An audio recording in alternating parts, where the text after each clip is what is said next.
Hello everyone, this is John. Welcome back to my channel.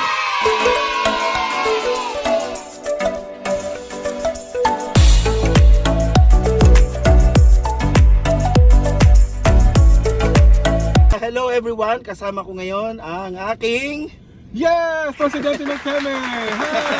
Welcome po sa Pilipinas! So ito tayo ni Mr. Kasose at saka ni M. So yan, si M nasa likod. Yeah, siya naman po ang presidente ng traffic enforcer. Kasi today, si Sir John wanted to see how traffic goes. Traffic goes! Traffic! Ayan. See you po, mamaya. Ayan, mamaya ba? Mamaya, ayan na. Parang nahiya akong gwagwapo nyo naman. So siguro ganito na lang ako habang nag-vlog. What do you think? Ayan. Pwede rin, ayan. Okay. So, lalo na, ano ba? Magsi-seatbelt muna tayo ngayon. Ay! So tingnan natin kung makasurvive tayo sa traffic papuntang... So time check, it's 8:27. Ay na 8:23 pala. 9. O di kahit na ano. Tapos nakita natin kanina walang traffic. Tapos wala pa lang traffic. Actually kakatapos na lang holiday season ngayon, Sir Jan. So everybody is expecting talaga na traffic. At saka first day of school. Oo, kaya talagang expect ang traffic. Pero nung mga nakarang araw dahil holiday season, like may mga seasoning, so hindi talaga siya napakaluwag ng sasakyan. Ayun. Tingnan natin kung gaano ka-traffic at tingnan natin kung makakasurvive ako sa traffic ngayon. So naghanda ka ba dyan ng chess, ng mga baka dito tayo mag-BS, ganyan? Actually may dala akong Bible, magba-Bible study tayo pag na-traffic. Ayan po ang isa sa pinaka-effective way pag traffic. Ayun. Yeah. O diba, may masabi po ako. O di kaya may dala rin akong meron din talaga tayong kitchen utensils dito, pwede rin magluto. Pakbet, maghihiwa pa tayo.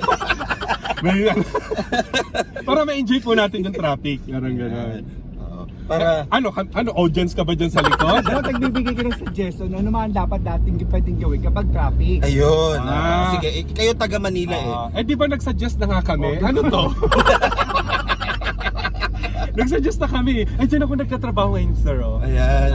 Dyan sa kulay itim na yan, sa WNS. Anong trabaho mo dyan? Call center. Anong ginagawa ng call center? I keep on saying, thank you for calling, how can I help you? But I cannot help myself anymore.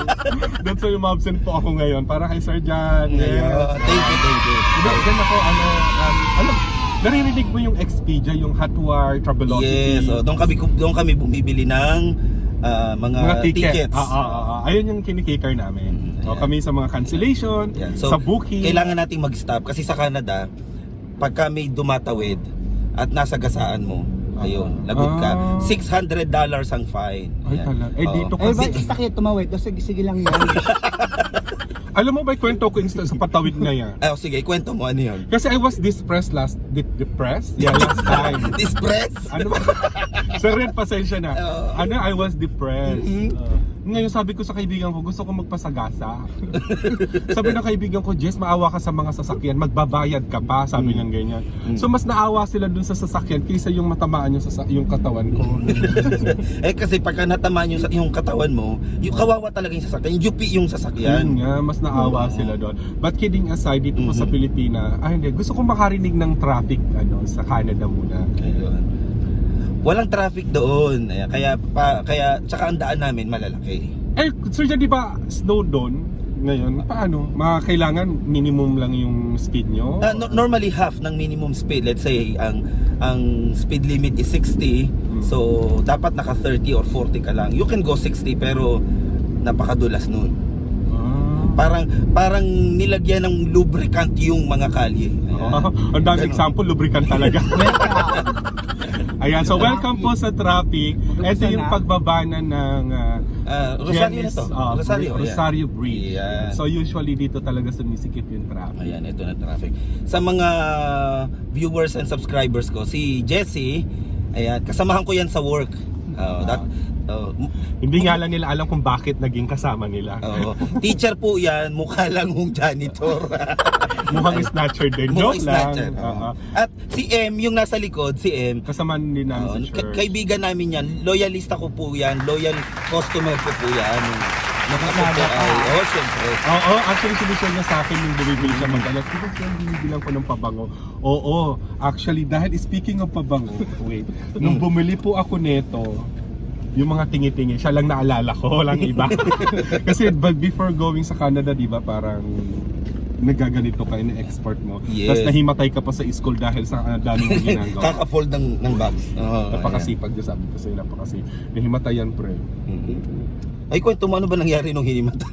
Galing siya sa 3rd floor. Mm. So, teaching, tapos business. Kami naman, ordinary day noon, bigla kaming nagulat kasi daw si Sir Jan nagpabuhat.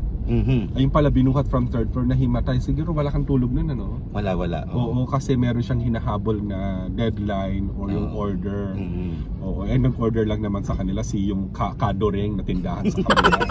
So, Yung inject doon sa labas ng PCA. oo, sa labas ng PCA. 3 lang naman in order, hindi natulog. Nahirapan sa pagtindera. But anyway, ayan na po. Nandito na tayo sa Rosario proper. Talaga dito, Sir Jan, ang grabing traffic. So sa tingin mo kaya from our place papunta sa PCA, gaano kalayo? Ilang kilometers yun? Ano lang, mga 5 kilometers Ayan. lang. But it will take, sa sistema ng traffic na to, it will take like 40 to 1 hour. 1 hour. Ayan, 40 minutes So to 3 1 hour. kilometers. Yan. Oo. So yung 3 kilometers is around 40 to 50 minutes driving because of the traffic. Correct. Kaya kailangan meron ka talagang gagawin eh. Kaya ngayon habang nag-aantay kami sa traffic, makalabas kami dito, aaliwin muna tayo ni Jessie at saka ni So, paano ba gusto ko kayong alawin? Parang natakot naman ata sila, mag-unsubscribe sila. Wala na, nag-stop na tuloy. Ayaw na. Ayan. Oo. So, Kailangan daw wholesome. So, gusto ko po kayong bigyan ng trivia. Mm. Ayan. Ang Rosario ay isa sa pinaka-busy way. Oo, yun lang. Sa Pasig yan ha, Pasig po ito. Rosario is one of the barangays sa Pasig. Busy talaga siya sa Gamit.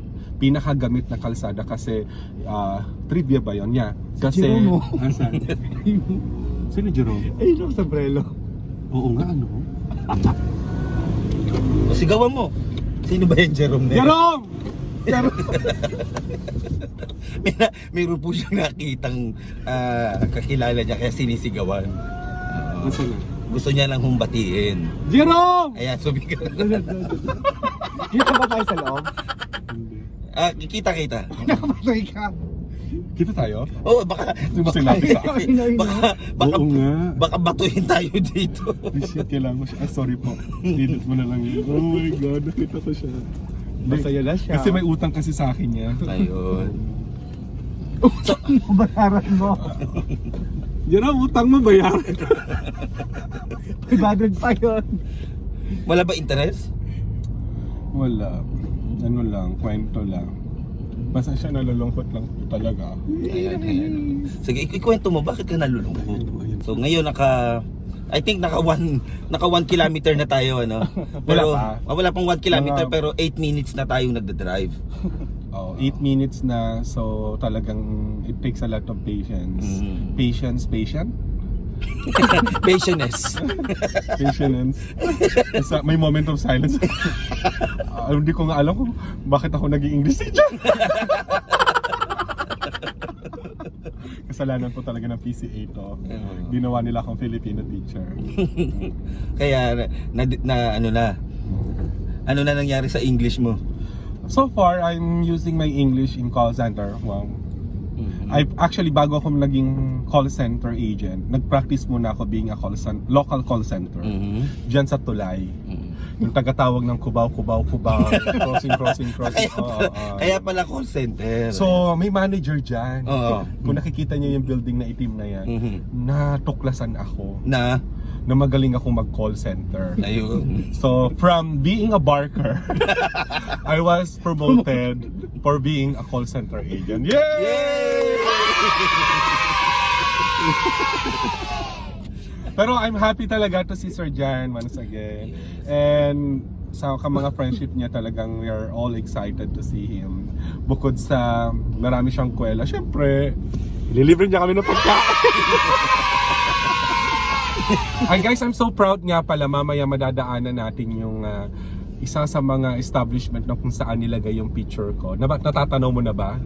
Kulay pula. Ayun. Yun yung Jollibee. So I'm so proud sa Jollibee for promoting my Jollibee face. Ayan. Kaya talaga dito sa Pilipinas, ano, pagka hindi ka gumawa ng way para maaliw mo yung sarili mo. Yes. Ayun. And then Sir John, usually Mailis ka. usually pagka halimbawa pagka walang traffic, you can reach your destination within siguro 15 or 30 minutes. Pero ngayon mag-aalat ka talaga ng 1 hanggang 2 oras. Especially now kasi first day of school, ano. Yes, medyo tanghali na nga tayo kaya medyo umusog-usog na siya, pero Kung kanina to, grabe. Pero mas matraffic pagka start yata ng mga 5 to 6 AM, ano, until Hindi 8. naman. Oo, depende. 6. Hindi, 5, alas 4 pa nga, ano na eh. Traffic na. Kasi nandyan ako, diba? Diyan ako pumapasok. So makikita Sa Jollibee? Hindi, doon naman sa building na yun. As in, sobrang ano na. Sobrang traffic na, alas 4 pa lang, sir. Traffic na siya. Oo. Isa rin sa mga dahilan kasi talagang sobrang daming sasakyan. Tapos, compare dun sa Canada, I think malalaki yung road, no? Malalaki yung Yes, kalsada. so Dito, as you can see, mga 3 lang ang pwede for 2 lanes na. Yeah. 3 lang. Tapos siksikan na, tapos marami talagang mga dadaanan, mga trabaho, school, and Ayan, everything. so ngayon mag-change lane tayo ngayon. Dito na uso naman yan. Oo. Pag di mo na Doon ba bawal agad-agad mag-change? Oo, bawal. Actually, yung ganyan tutok, bawal yan. Kailangan may distance. Oo, 1 car apart lagi. Oo. Kailangan naman pag nagmahal ka, kailangan may distance. Yes, kasi bakit? May hugot talaga, no? Kasi pag tinutok mo lahat, binigay mo lahat, Oo. masakit. Lalo na pagka nagkaroon Bigla. kayo ng distance. Ayun. Tulad ngayon yan, yung bus na yan, Ayan. nandiyan yung distance ko. Ayan, nandiyan. Ayan, inidikit ko dito sa bus na to dahil meron pong Asan ba yung special memory kay Asan ba Jessie yung itong bus cellphone na ko ito. dyan? At kita mo, I think naka 2 kilometers na tayo. Wala pa. Wala pa rin, pero we're driving for almost 15 minutes na, di ba? Almost 15 minutes. 15 minutes. Usually ganyan, dapat nakarating ka na sa malapit ka na. Oh. Kahapon, nag-drive ako from my place, Ortigas to Pateros. Kasi walang traffic, it's Sunday. So, took me 15 minutes. Kailan? Saan? Dito, sa condo ko hanggang Pateros. 15 minutes lang. Kasi Sunday. Sunday, Tapos yeah. wala pa talaga siyang pasok. So ngayon kasi dun ba sa Canada, ang start din ng week ay Monday? Monday yan. Kasi di ba sa ibang bansa nag-start ang weekend nila Friday, Saturday, ganyan. I think sa Middle East, di ba? Oo, sa Middle East. Ayan. Nakita ka na, pumuti ka na. Ayun. Nakita ng kaputian ni Jessie. Natakot lalo sila. Sabi, ay sana yung una na lang. So sa elementary tayo magpa-park. Yeah, mas the best. Teka, saan tayo? Dito. Ay, traffic siya. Pero pwede rin naman dito. Tapos gusto mo bang mag-ano na lang tayo, tramo? Sige, pwede. I-guide mo kung di ko alam yung tramo. Sige. Tingnan mo itong... Mag-tramo na nga lang tayo. Kasi kung dito tayo, it will really take time. Kung didiretsuhin ko to. Kung diretso, kasi meron dyan Sandoval, Rosario, Doña Juana, Sandoval Bridge, Pag-asa, Canyogan, bago tayo makalagting ng PCA. So dito ako sa may yung Sa barangay may hall. sa may ring, sa Barangay barangay hall. Barangay.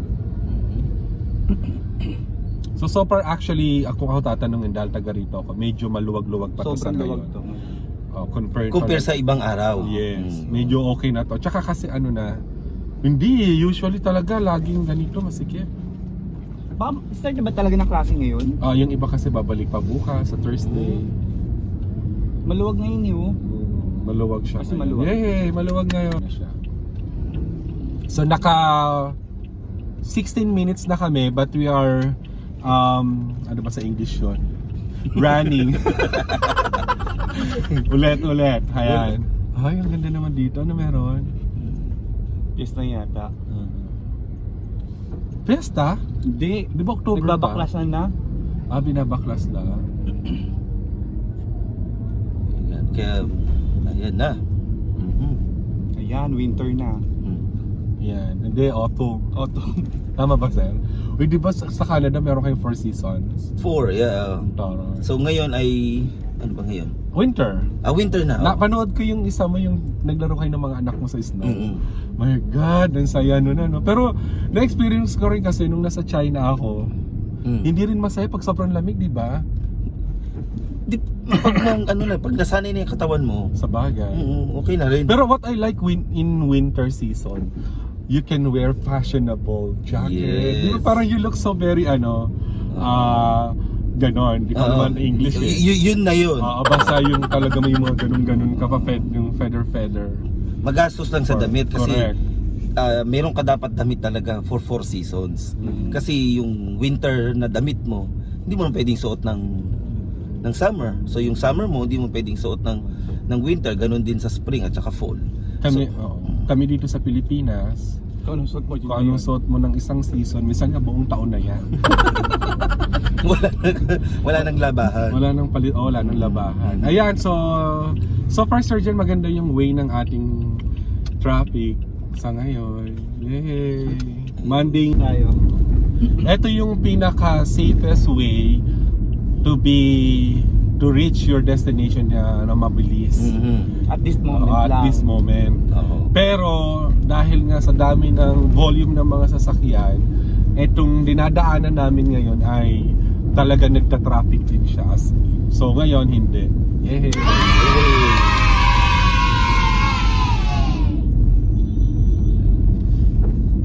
Sa mga nanonood, it's different talaga ang driving sa Philippines. So, how do you drive ba sa Canada? Ganito din. Akala ko na ganun. Minsan kakaganyan. Ano sasakyan mo doon? SUV. Kasi sa Canada, not Canada, especially in Alberta, hindi ka pwedeng magkaroon ng sasakyan na ganito kababa because of the snow. I see, oo, no. So, hindi siya luxury kundi necessity dahil yung weather conditions. Correct. Tsaka talagang mandatory na gano'n. Dapat SUV, 4-wheel drive. Ako kasi dito, USB lang. Hindi. Sabi, tinanong ako, ano sasakyan? Sabi ko, USB. Sabi na, wala naman USB, SUV. Naisip ko sa Sir Ren, binato ka na siguro ako. Ano naman pinagsasabi mo? Oo, USB pala. Mukhang nahihirinan na si Sir Red. Ayan dito, kung sa kanan, ng sobrang traffic dyan. Anong lugar yan? Stella Maris. Baka bisado ko siya. Talagang driving style sa Philippines ay tutukan, unahan. Correct, at saka takes patience talaga. Walang bigayan. Kaya, Pag nagbigay ka, hindi ka makakarating sa paroroonan mo. tsaka may init ang ulo.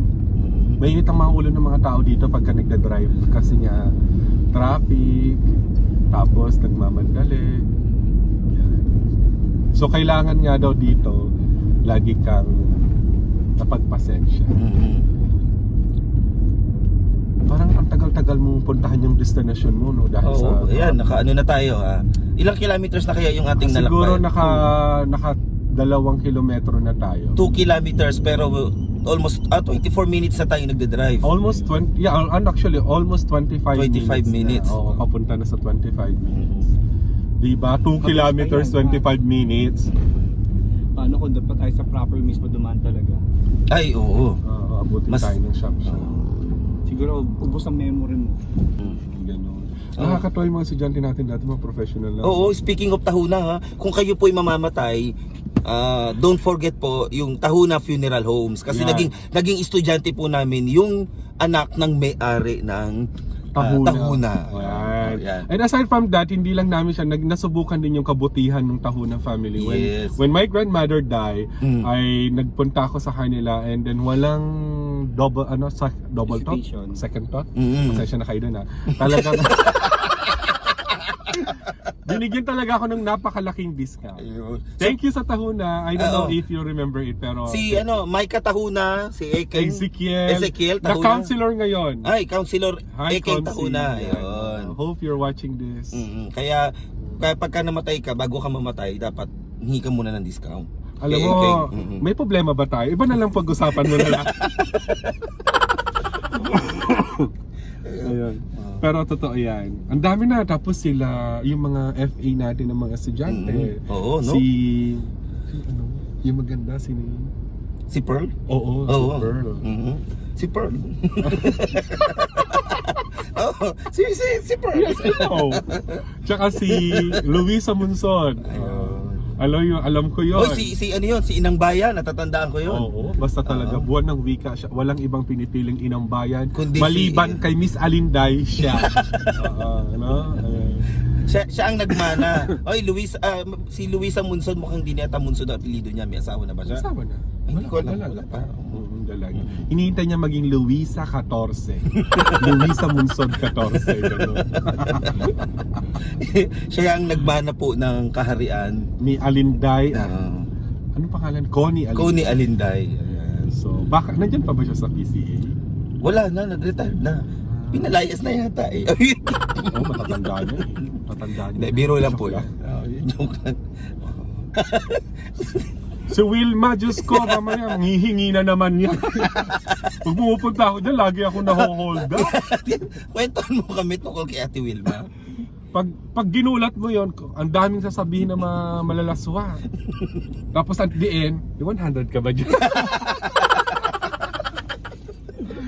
Pero super supportive din si Ate Wilma pag pupunta ka dyan. So, we're talking about the PCA, ano, kasi yun yung pupuntahan namin. Sa lahat ng mga naging estudyante namin na PCC yan. PCA yan? Basta may yan. May yan. Hope you like and subscribe. And share. Click the button bell. And then, yeah, let's support this channel of Sir John. Yeah. Yay! 4 minutes na kami naghihintay dito. Di ba? Kaka-estimate. Kasi malapit na tayo dun sa another na center ng lugar na to. Kaya traffic na naman siya. Yan na. Sir John, inuhuli. Ayan. So, ito po mga kababayan ng maganda rito. Itago Pag yun. kami narinig po kayong ambulansya, pwede hong sundan sa likod para po Mas mabilis. Biro lang po yun, Joke biro lang. lang. Joke lang po namin yun. Pero Pero, ginagawa niya yun. Mga ayan, mapagsamantala. katulad yan, ayan, sumunod Nakita na niya kaagad yung UV Express na yan. Express na Doon sa Canada, ganun din ba? Ay, hindi, bawal. Huli ka, no? $1,800 ang multa dyan. Doon ba less na yung manual? I mean, di ba dito kasi police titikitan ka. Nung nasa Saudi ako last time, camera na lang, papadalang ka na lang ng message. Depende sa city yan. So yung normally yung mga big city dahil kulang ang pulis nila. Pero mostly ng intersections may camera. Like sa city namin, Talagang. bawat intersections may camera. Kaya pagka nag-beating the red light ka, huli ka agad. Stop dun. Kailangan kasi pagka sa Canada, pag nakakita ka ng stop, hindi yung gumagalaw pa, talagang stop ka. Bilang ka 1, 2, 3 and then go. Ganon? Kahit walang tao? Kahit walang tao. Sana Minute to ma-apply ng Pilipinas yan, Kasi practice discipline yan talaga. Kaya yung mga Canadians, very obedient sila sa traffic rules. Nakikita kong reason behind that yung yung ma-practice mo pag may nakikita kang stop, you have to stop. Yes. Hindi yung pag nakita ka ng stop diretso. Kaya mga Pilipino ganyan Nagsabi na ng tahimik na. Dapat ganun turo mo. Gigigil din ako sa mga kapwa ko Pilipino minsan. Sa'yo. Kayo, pag sinabing stop, stop. Kahit alam mo nang bawal, sige pa. Alam mo nang bawal Alam mo ayan, na welcome po ulit sa aking feed. Ayun. Sa poster. Yan. Ang taray. May Jollibee ba doon? May Jollibee na dito. Yes, meron na kaming Jollibee sa Edmonton, mga 5 hours from my place. So, Taray ha, mabilis mo mapuntahan yun. Oo, kaka-open lang nila 2 months ago. Pero sobrang ilan ang takbo mo nun? Mga normally 110, 120. 110 tapos 5 hours. 5 hours. Straight yun ha, walang yun, ibig sabihin walang ihi, walang gas, walang kain. So bibili ka pa? Oo. Baka pumunta ng probinsya. Oo. Yun, siguro yung ganun kasi parang nakarating ka na ng Bicol nun. Hindi pa, Ganun. Laguna. Bicol na hindi. yun. Oo, Bicol na. I think from Quezon pala, Quezon. Yun, mga nasa Manila to Ilocos. Mga nasa 600 kilometers. 1,000 kilometers. 1,000 kilometers. Yeah. Okay, tabo. Jollibee lang 1,000 kilometers. Tapos bibilin mo lang regular burger. Diba? Nagsayang ka pa ng gas. Mas mahal pa yung binayad mo sa gas. Para masabi, hey, Jollibee is here in Canada. 5 hours. Malay mo sa mga sumusunod kasi magtatayo kami sa Alberta. Anong gagawin pag nahuli ka na Pakbuhan mo. Sabihin mo makipag-away ka tapos mabibidyo ka, matutulfo ka. Sikat ka. Dito ngayon hindi na uso ang pulis tulfo. Di ba dati pag susumugod na sa pulis, dito hindi. Papatulfo kita. Takot ang tao. So mas takot pa ang tao ngayon kay Tulfo kaysa sa pulis. Kasi may expose talaga yung kahihiyan. Dito sa Pilipinas, talagang uso na dito yung papatulpo kita, bibidyohan para ma-expose. Pero pagka sinabi mong police, hindi na masyadong natatakot. Dapat pala si Sir Tulfo magpulis kaya Oo, pero nagkaroon siya ng issue last time na balita. Oo, yun sa teachers. Sa teacher. Kahit naman ako noon medyo na yung sympathy ko na sa teacher. Ikaw ba? Teacher. Siyempre teacher tayo kaya Kaya naiintindihan natin yung sitwasyon ng yung teacher. Actually yung ginawa nung teacher, pag-usapan natin ng kaunti. Yung ginawa opinion lang ho namin ito. So ngayon naman, habang traffic, ito yung sinasabi ni Sir John, dapat may napag-usapan kayo pag traffic. Yung pag-usap, na yun I think last year yun na issue. Yung teacher na yun, pinalabas niya yung bata because nakalimutan dalhin Yung assignment. yung pinapadala ng teacher.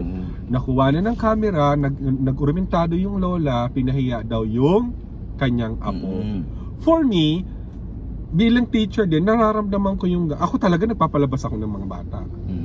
Noon talaga nagpapalabas ako at ang mga batang pinalalabas ko tuwang-tuwa pa. Dahil pupunta silang diretso sa kantin. Di ba? Oo. Yung iba magsi-CR na. Pagbalik mo sa labas, wala sila, tapos yung iba kunyari tahimik, pero they are happy pag pinalalabas mo. Na, going back to this a serious point, ang para sa akin nun kasi pinalabas yun ng teacher para hindi ipahiya. That's the way of you discipline your student. Pinalabas niya dahil wala ka, para ma-realize ng bata na may ginawa siyang mali. Kaya siya pinalabas. Pero hindi ibig sabihin yan pinahiya. Kasi in the point, napahiya na siya doon sa hindi naman why kasalanan siya. It's a form of discipline. Masyado lang talaga tayo nagre-react. Pero wala namang physical na nangyari Wala. So pinalabas lang. Mabuti nga pinaupo pa yung bata. Oo. Ikaw ba nagpapalabas ka rin nun? Oo, may kasama pang pingot. Diba? Ano yung pinaka-worst na ginawa mo sa tingin mo bilang teacher na worst discipline na ginawa mo? Ano ba? Baka mapatulfo ako kung sasagutin ko yung tanong. Alam mo ako gusto mo? Sige. Yung nanay, di ba Ay, oo. Pero yung story na yun sa nanay, wala pa ako sa PCA noon. Wala pa. Trivia lang. Nakarating po ako sa korte. Dahil lang. Wala ka pa ba no? Wala pa. May project ako. So usually, before submission, I have to check the project. Then I put suggestions to improve the project before you submit it to me. Etong bata, hindi ko napapangalanan, pero parang ang pangalan niya ay probinsya ng gano'ng mga probinsya. Binalik ko yung project niya. Filipino teacher ako noon. Nagbigay ako ng suggestions, tapos sabi ko ngayon, ibalik mo after a week. Yung mga nakasulat ako doon. Pero hindi na po bumalik. Ang bumalik na sa akin, subpina. Ayun. Ano nangyari ngayon? Subpina? Anong nangyari? Talagang Spell subpina. pinadalan ako ng patawag sa barangay. Ayun. Ang dami ko ng problema, Sir John. Wag na natin dagdagan muna. Okay? I-spell lang Ano, spell subpina. Mas maganda ako na lang nakakaalam. Sinishare ko na nga yung situation. Malalaman pa nila yung... I-spell lang. Ano mo, pag alam nyo nakita ba? ko talagang subpina na yan Alam nyo ba naman spell? das. Baka Oo. malaman mo Oo. Hindi kasi dapat alam mo spelling kasi teacher di Ano ba? ba mahalaga sa atin yung kwento ko, yung spelling ng subpina? Hindi. Kasi mga teacher tayo, di ba? Dapat ituro mo sa mga viewers natin ang spelling ng subpina. Tapos di ganun na. Pumunta siya sa... Dala, may Webster Dictionary. Kalimutan na natin yung kwento na yan. Ang tagal-tagal na niya. Wala ho talaga nangyari sa akin. Hindi, pero anong ending? I'm so thankful kay Mrs. Mercy. Oy, si Ma'am Mercy Di Guzman, umuwi daw siya ng Pilipinas last Oh my week. God, hi, Ma'am Hindi kami Mercy. nagpang-abot. Ma'am Mercy, nasa New Zealand na po siya. Dati po naming dati po naming Napakabait na na- principal. Yun. Yeah. She supported me naman kasi she knows that I have a good heart. Mhm, Sabi yeah. lang, Mhm. parang yun, dahil, basta yun, nakarating kami ng court noon. Sinamahan ako ni Sir Red, ni Ma'am Santos na hindi sumasakay. Anong court? Victoria Court ba yun? Hindi, food court. Cover ko. Kumain kasi kami sa food court. Oo. Hindi, sa regional trial court. Sa Ayun. mga fiscal surgery dyan. Mhm. So I have to defend myself doon sa situation na yon. Mm. Tapos ang naging maganda rin noon, nagkaroon din ng mga testimony yung mga estudyante ko, yung mga parents ng estudyante natin Mhm. na how actually I handled it. Parang naging overreact lang na instead daw na ipasa niya yung project at tanggapin ko, bakit daw binalik ko. Siguro hindi ang medyo pagkakamali ko lang doon, dapat naipaliwanag ko ng gusto doon sa bata kung bakit ko binalik. Ayun. Pero everybody knows naman why I'm returning the project is to improve the project itself. Pero ito kasing bata needs some more explanation. Yes. So nangyari, nagreklamo siya sa nanay niya na ayaw kong tanggapin yung project, ginulpi ko siya, sinukmuraan ko siya and everything. So nag-fabricate ng kwento. Exact. Oo. Ano yung fabricate? Fabricate! Gumawa. Mama, ba't ka pa alam? Nag-invento. Fabricate. Gumawa. Thank you, sir. Thank you, M. Oo, gumawa ng kwento. Ayun. Yung tinatanong mo, I waited for 9 months. Lumabas din yung kaso na I am Guilty. I am not guilty. I am not guilty. Actually, ang kaso ko noon is pinasuhan ako ng physical injury. Sinapak-sapak ko daw. Tapos, napunta sa child abuse. Pero wala naman iba. Siguro, mapapanood to ng mga tao talaga. Totoo talaga na yan. Babae It's ba yan? true. Babae? Hindi, lalaki. Lalaki. Alams na. Kasi pag babae, bouncy agad eh. Ayun, pero not guilty ako doon. Ayun. Ayan. So malapit na kami doon sa pupuntahan namin. Look. I think naka more than 40 minutes na tayo. So tama yung sinabi mo nga. 40 minutes. 40 to 50 minutes ang driving sa almost sa more than 3 kilometers na distance lang. Correct. Na supposedly makukuha siya ng 10 to 15 minutes lang. Oo. Pero more than 40 minutes na kaming nagda-drive. Ay, siya lang pala. Nakikisakay lang kami. Ayan. Malapit na tayo. Malapit na. So pag pumuwi ka ng Pilipinas, naiisip mo yung talaga nakukompare mo, no? Oo. Sa totoo, syempre, kasi talagang ibang-iba. Ano naman ang siguro ang Philippines kasi may good point and may bad point din. The same thing with Canada, di ba? Hi everyone! So, ayun po, exactly 45 minutes kami tama ba? Tama, 45 minutes tayong nag-drive sa 3 kilometers na distance. So, narito na kami at maraming salamat sa pagsama ni Sir Jesse at ni Sir Ed. Yay, thank you po. And I hope hindi kayo nalito sa mga pinag-usapan namin. Thank you, Sir John. Okay, thank you so much. PCA. Thank you so much for watching our episode today. Have a great day.